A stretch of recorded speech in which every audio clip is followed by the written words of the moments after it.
Hello, everybody. This is probably going to be rough to tell. I'm going to tell a story, and it's a serious one.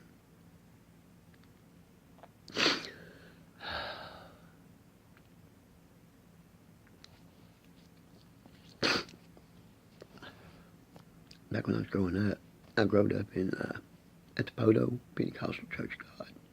My uncle built it back when I was a boy. I remember being raised there. And when we was 10 years old, or when I was 10, Daddy moved us to Fort Smith. We stayed over there for about 2 years before he found out that my daddy had cancer, lung cancer, from smoking.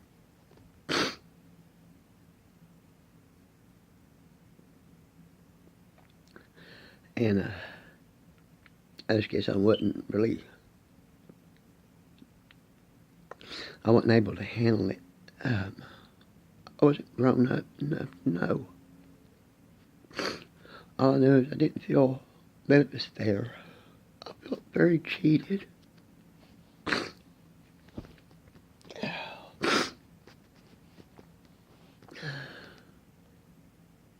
And I think right then and there I started running from the Lord. Because I knew my daddy was going to die.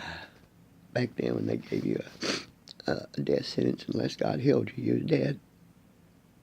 And today on some cancers, like I have liver cancer now,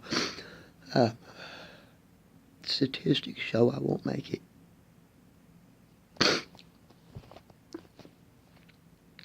Ooh. When you're saved by Jesus, it's washing his blood. It don't matter if you make it or not, because you're getting healed one way or another. 100%.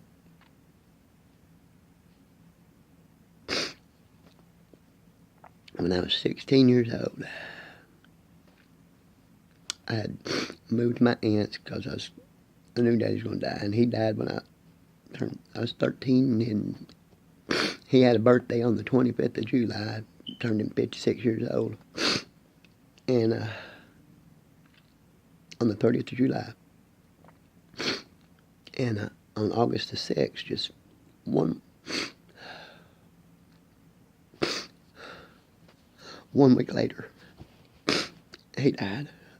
I was at the hospital all day with him that day he was sick and coughing up his lungs. Literally coughing up his lungs. I was sitting there watching him.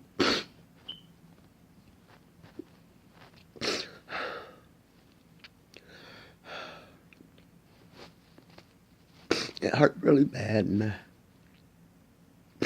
I was already smoking pot by then. I'd been raised in church, and I knew I just wasn't old enough in the mind to know what was.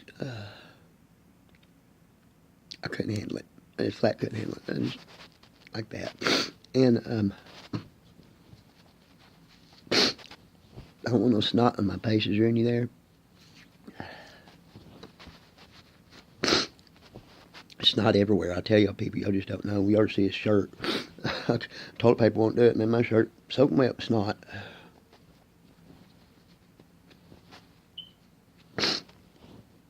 Well, anyway, let's get to it. At age 16, I had been working for a couple of years at that time, and I had even pulled an insurance scam where I could get me some money. I won't say who taught me how to do that one. Everybody knows. Just ain't even going there. Just ain't even going there, man. It led me down a path I wished I wouldn't have went, I'll tell you that. But I had this apartment, and the very first night in it, I had brand new furniture, a nice little car sitting in the driveway, AMC Matador. Boy, them were pieces of poo.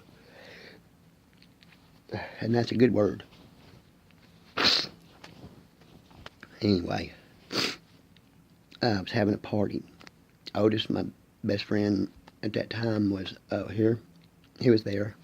You know what I mean? He was at the party. Charles, a friend of ours, was there, and he had brought his brother, who I did not know. And his brother was sitting at the end of the table, and I was sitting at the end of the table, and I was sitting here, and Charles sitting here, and we had other people in the back. You know, we was having a little party. I mean, I was throwing a party and showing off my apartment and showing off my money. Woo-wee. Boy, I was rich. Boy, psh, thought I was. Boy, I'm bright as a burned out light bulb some days. Some days the light bulb won't even come on to burn out. So, we're sitting there smoking and drinking. Smoking pot, drinking. And, let me get you up here if I can try to stay still. If I'm moving around, it's because of the drugs I've done over the years. I spent 35 years off and on,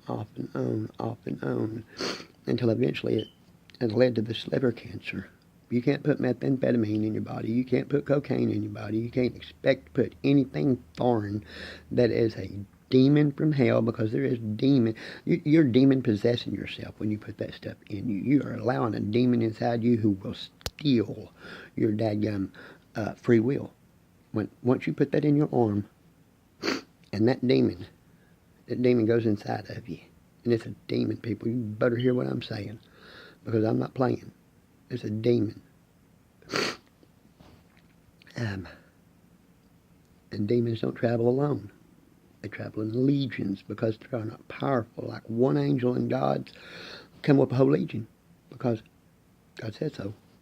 And that's all there is to it. When God says it, that's it. I mean, nobody can go around. The devil can twist it all he wants, and he does. And the sad thing is, we believe him.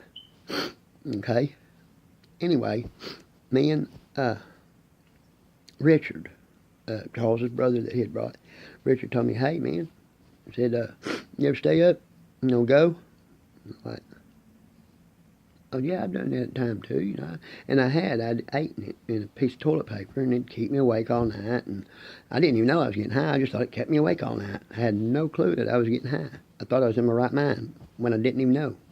I did not know I wasn't in my right mind. It's a fun thing in the beginning. You start having fun. Oh, everybody's happy. And there's nothing happy about it. It's a lie. It's a lie from the devil, and I'm going to tell you why. Because when you put that needle, or you smoke that pipe, or you shove it up your nose, or you eat it in a piece of toilet paper, or you cram it up your rear, I don't care what you do with it, it's still a demon, and you're still putting it inside your body. You're allowing that demon to take control of your free will that God gave you. Did y'all know that Adam had the keys to the kingdom in his hand? God had given them to him. Keys to the kingdom of heaven. And what happened? The devil sneaks in here. He talks Adam out of them. Bow, just like that. Lied to him. When Adam had been walking with God in the garden, and he knew God, and yet he was still deceived. So if you think you're special, you're dumber than you look. Because you ain't special. I ain't special. Nobody's special, because God is no respecter of persons. So you might want to clean that ear out there and listen up. Because I'm going to tell you something that the devil uses to lie to us, and that's them drugs. Oh, we think we're having a good time. We have sex all night. I mean, I know it sounds kind of rough, and I'm a little bit mouthy, and I don't tame my mouth as much as people would like, but I'm a straightforward person, so you're just going to have to deal with that. I'm not going to try to cuss or anything like that. Don't get me wrong, but I am going to tell you how it is. And I'm not going to hold no butter over top of it. If you can't handle the butter gone and just a purebred coming at you, then just walk out right now, because I'm fixing to tell you a story. When I shot, I didn't shoot it up because I didn't know how. But anyway, he told me, he said, you ever go? And I was like, yeah. And he said, well, I know where to get some. And he gave me money, and I was like, yeah, I got money. Oh, shoot, I got a bunch of money, or I thought I did. Didn't take long to lose all that money. I'll tell you right now, it was gone before I knew it. That $50 whack, $25 whack, $100 whack, I mean, some people are stupid. I was one of them, okay? That's just the way that is. I hate to say that, but it is true. Anyway, let's get on down to the road. Anyway, he said, hey, man, you get rid of everybody, and we'll go get some. Well, it didn't take me long to get everybody out. And we headed over. And we got to this house, and these people were coming and going that looked like skeletons with skin strapped over. It maybe reminded me of what Daddy looked like when he died. That's what these people look like. They look like death walking. And I thought, wow, man, that's cool looking. I swear I did. Wow, man, that's cool looking. How do they get look at my face? How do they get their face like that? Well, we're going to find out how you get a face like this right here. I'm going to tell you how. We got back to the apartment, and when we got back, I had no idea that, I had no idea we were supposed to do what we were going to do. It was just like there, and then all of a sudden I felt trapped. That's what the devil does. He'll trap you. If he can trap you, he got you. Because he knows you'll make the wrong decision. He banks on it. If you'll hold on to God before you ever get there and quit being mad at him for stuff in your life that ain't even his fault. It's yours. God don't put you through nothing that you can't handle, but you can put you through stuff you can't handle, and then God's there to protect you when you do.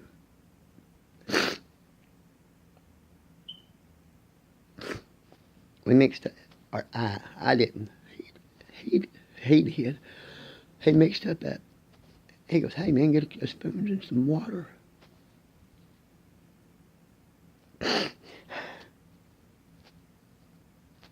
He said, get a spoon and some water. And so I still didn't know. And about that time, he laid 2 needles on the table. And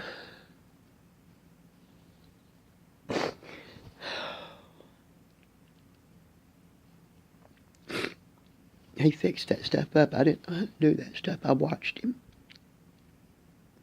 And he fixed that stuff up.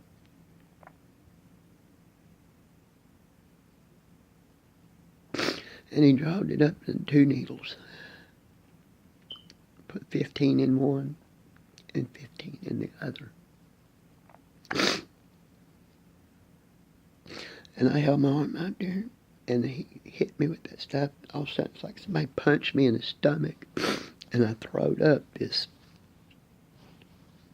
ball that was like the size of a baseball, just a big old ball of like snot-looking stuff that come up out of my belly.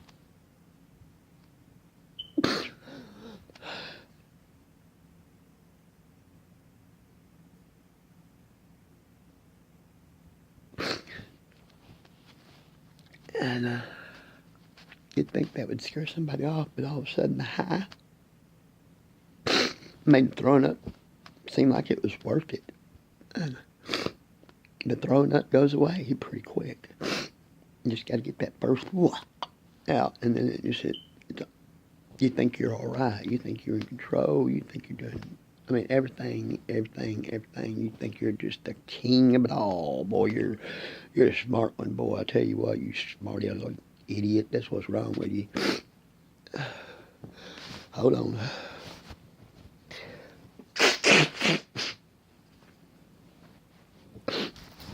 Sorry, that probably was pretty nasty and loud, and I'll try to cut that out for you. Anyway, we did that. I was supposed to go get my mama the next day from Louisiana. She was moving up to my apartment with me, and I got in, we got ready. I had to take him back to his mom and dad's to drop him off for work that day. And I was going to drive to Louisiana and get my mama. And I got over into Dallas, and we had did another 15 before I left. I didn't know. I was tweaking out. I didn't know what was going on. And I turned around and come back, and I called Mom and said, I can't make it. I was going to have to ride a bus up here. She was mad. Oh, my goodness, she was mad. Aunt Claire was mad at me. Everybody's mad at me. Nobody knew what was going on with me. They knew something wasn't right, but they didn't know what it was. And neither did I.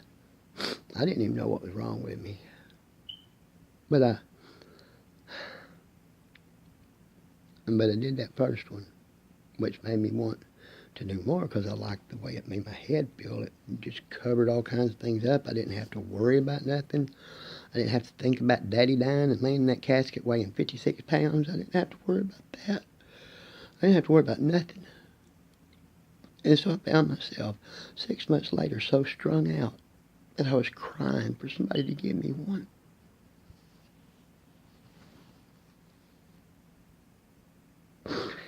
And that's the way it went for a long time. It would make it fun in the beginning, but by the end it was not fun.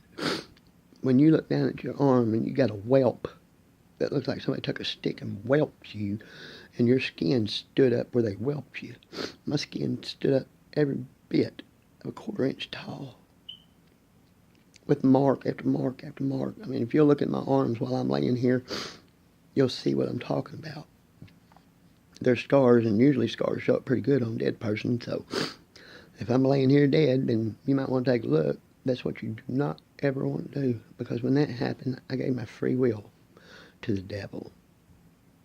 I had no possession of my free will anymore, just like Adam in the Garden of Eden, when he gave that stupid devil the keys. You know, God had sent his son not just to die for our sins, but to retrieve them keys to the kingdom.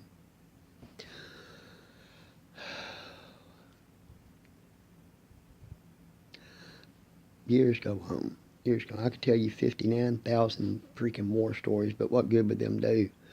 They're not worth listening to, and they're not worth remembering, I don't think. And I'm asking the Lord to clear my head of all these memories, because I hate them. I've tried to reach out to the Lord through my life. I've lived for Him on, and I've lived for Him off, because that stuff it had a hold of me. Even though I would get away from it, it still had that hold. I still have them thoughts today.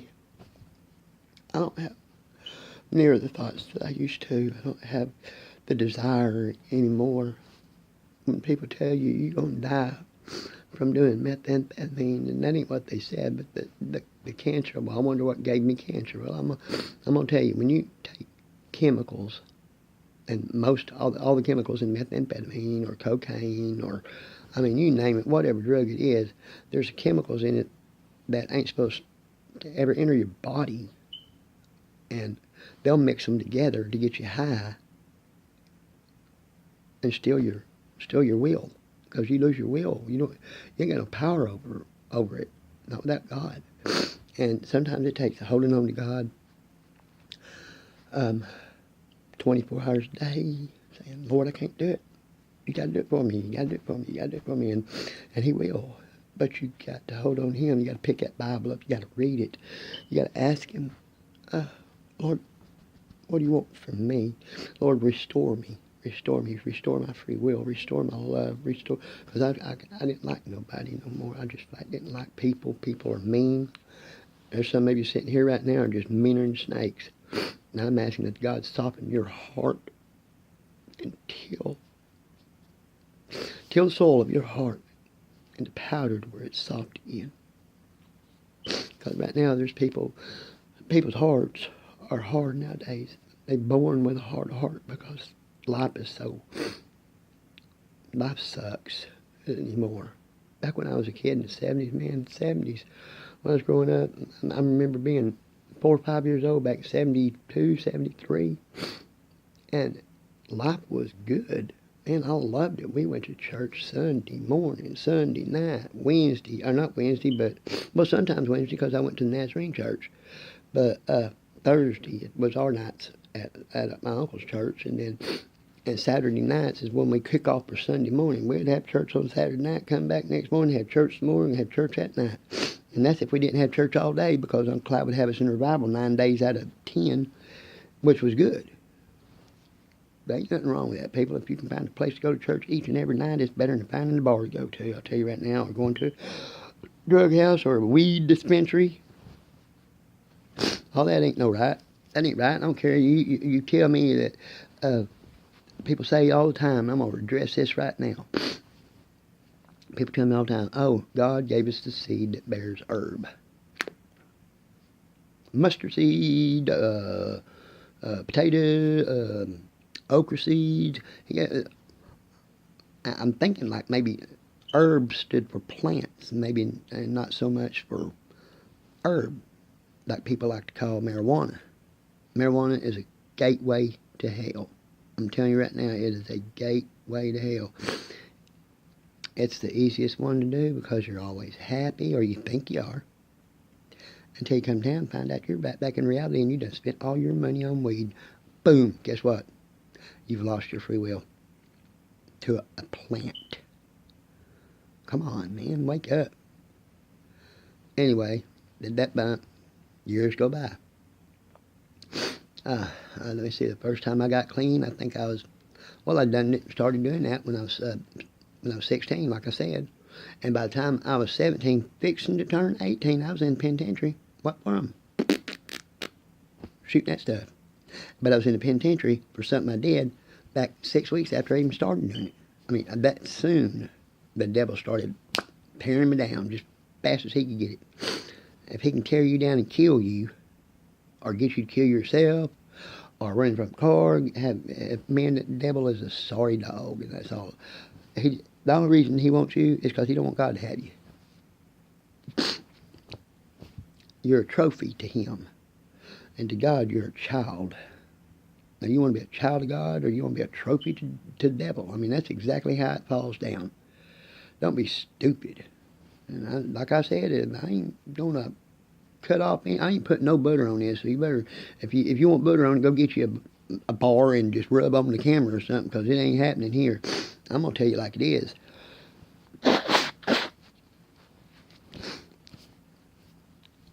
Anyway, ended up in prison by the time I was 17. Went back to prison when I was 19, and went to violators facilities twice after that. So by 93, this all started in 85. By 93, I got out of the penitentiary for the last time. But I had to do parole, and I almost messed up and went back again and had to start all over. Because when you mess up twice, they allow you to mess up twice, and on that third one, you get to start all over. Plus, they're going to add a little time to you because you're stupid. Well, time goes on. I get out of the penitentiary. 8 years goes by. I meet somebody that, one of the most precious people I've ever met in my life. I met her when I was working at Arby's. Hi, Judy. I hope you're here. Well, I know you are.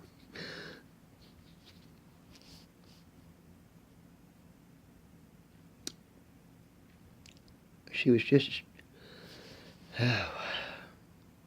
she was an angel in disguise sometimes. She watched out for me when I was strung out real bad. She'd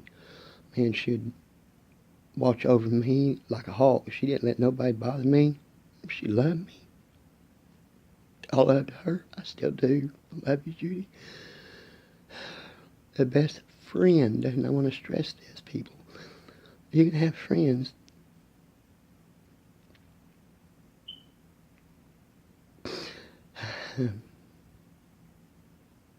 You have friends that you know the Lord has placed in your life for some reason. It might not be the reason right then and there. It might be 20 years, 30 years down the road. But you meet early for a reason. God wants you to know them. He wants you to know who they are. And Judy walked me through a lot of nights when I could have ended up dead. She was good to me when she didn't have to be, because I was a horrible person, I think. But she loved me the way I was, like Jesus. He loved me the way I was, even though I was broke.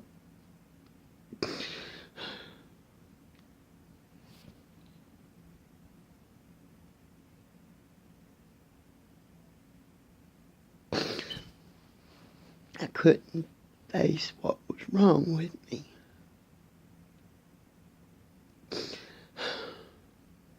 I felt alone, secluded. I went to prison and lost contact with Judy for a little while. Oh man, I just succeeded in my thing. I hope not. But I want to say that your free will gets took away from you when you do drugs. I mean, I'm going to do quite a few of these, and I can't cover everything on one. But my point today is this. I ask that God puts a protective hand over everyone I love. Even people I don't even know. God wants to help you if you're stuck somewhere on methamphetamine. And you do it until, like me, you get liver cancer. He's still there waiting for you. His mercies, you can't outrun it. I've been told that by my pastors at church. There's no way to outrun the mercy of God. He died for one reason, and that's so we could be with him. I mean, he died for our healings here. But I guess apparently we have grown so strong in what we think we can do that we don't believe anymore that he can bring us through stuff. And he's the only one that's going to get you through it. When you try to get through it, I've tried to get through drug addiction, I don't know how many times over 35 years. And it's impossible for you to do it by yourself. Drugs, alcohol, you name it. If you're fighting with some sort of addiction that you know is wrong, then give it to God.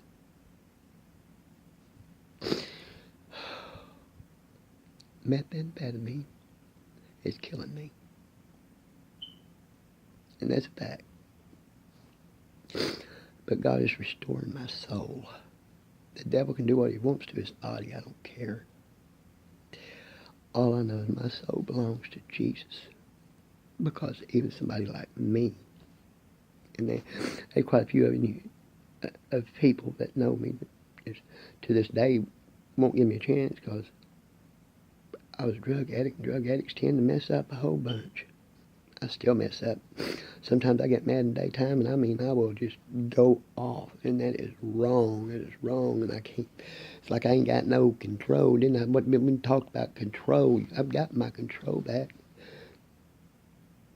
But I'm so ashamed of everything that brought me to where I was. I don't have to be ashamed of it no more because it doesn't exist. God wipes the slate clean for you on all that. When you walk with Jesus, you walk in righteousness.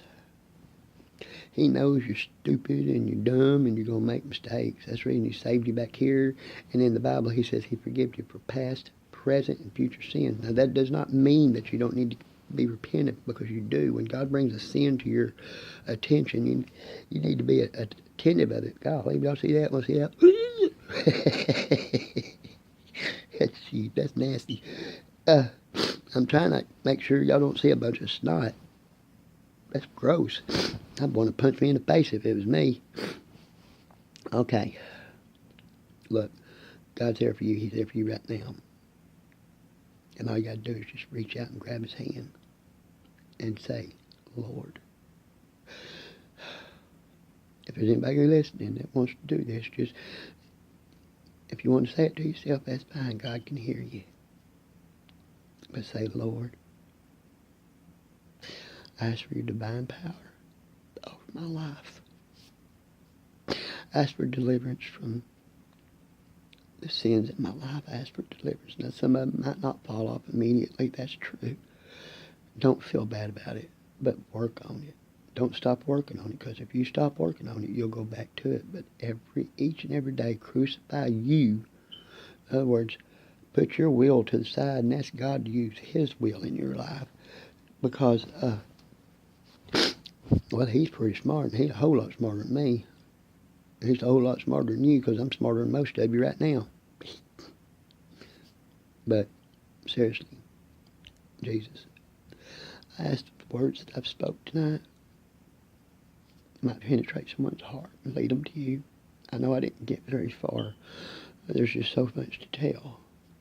But the main thing is that people realize that the drugs and the temptations that the devil puts before them are illusions. They're flat illusions, and they are not true.